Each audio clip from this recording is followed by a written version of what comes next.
Shalom frères et sœurs dans les Seigneurs, moi c'est Raymond Gimbi. Aujourd'hui, je vais vous parler des quatre conseils aux prédicateurs du 21e siècle. Donc, ces messages concernent toutes les personnes qui prêchent la bonne nouvelle. Donc, 4 conseils importants aux prédicateurs du 21e siècle. Le premier conseil, c'est que quand nous prêchons la bonne nouvelle, utilisons les pronoms personnels « nous » au lieu de « vous » et « tu ».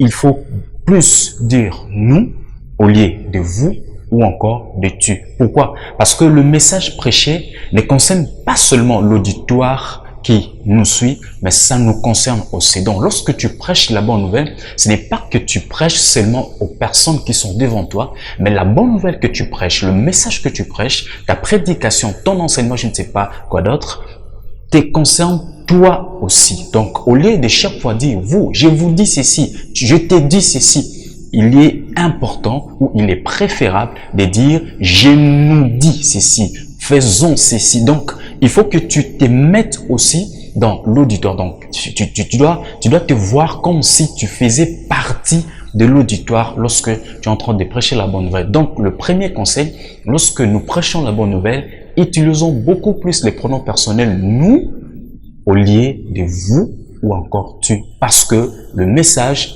concerne aussi les prédicateurs, pas seulement l'auditoire, pas seulement l'église, pas seulement l'assemblée qui t'écoute, mais le message te concerne toi aussi, le prédicateur. Deuxième conseil, c'est que lorsque nous prêchons, nous devons contrôler les tons.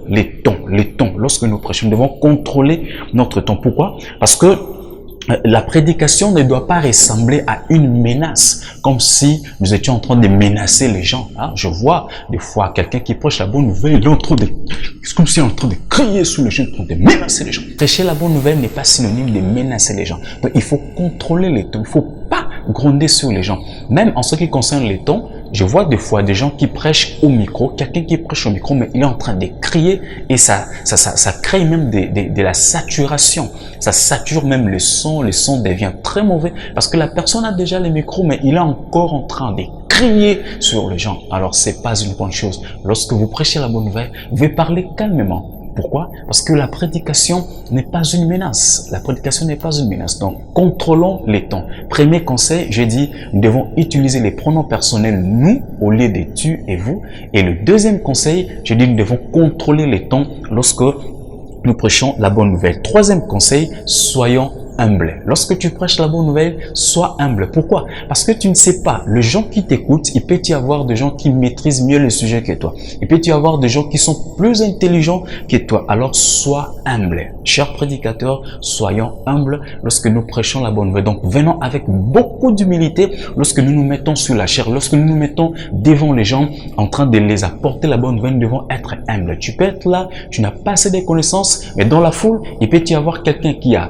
beaucoup de connaissances plus que toi. Dans la foule, il peut y avoir quelqu'un qui a beaucoup d'expérience dans les choses de Dieu plus que toi. Alors ne viens pas avec de l'orgueil, ne viens pas comme si tu te croyais être supérieur à toutes les personnes qui t'écoutent. Chers prédicateurs, soyons humbles. Donc lorsque nous nous présentons devant les gens, nous devons être humbles parce que nous ne savons pas comment est constituée l'assemblée, comment est constitué l'auditoire qui nous écoute. Et le quatrième conseil pour que je finisse, n'entonnez pas, il ne faut pas entonner, n'entonnez pas forcément les chants que vous avez préparés avant que vous puissiez monter sur la chair, il y a déjà un chant qui a créé une atmosphère. Parce que ça arrive des fois, avant qu'on vous appelle pour prêcher la bonne nouvelle, il y a déjà un chant qu'on est en train de chanter et ce chant a déjà créé une bonne atmosphère. Alors, lorsque vous montez sur la chair pour apporter la bonne nouvelle, il ne faut pas que vous entonnez forcément le chant que vous avez préparé. Parce qu'il arrive des fois, on s'est dit, lorsqu'on va m'appeler pour apporter la parole, je vais entonner ces chants pour chercher à créer un peu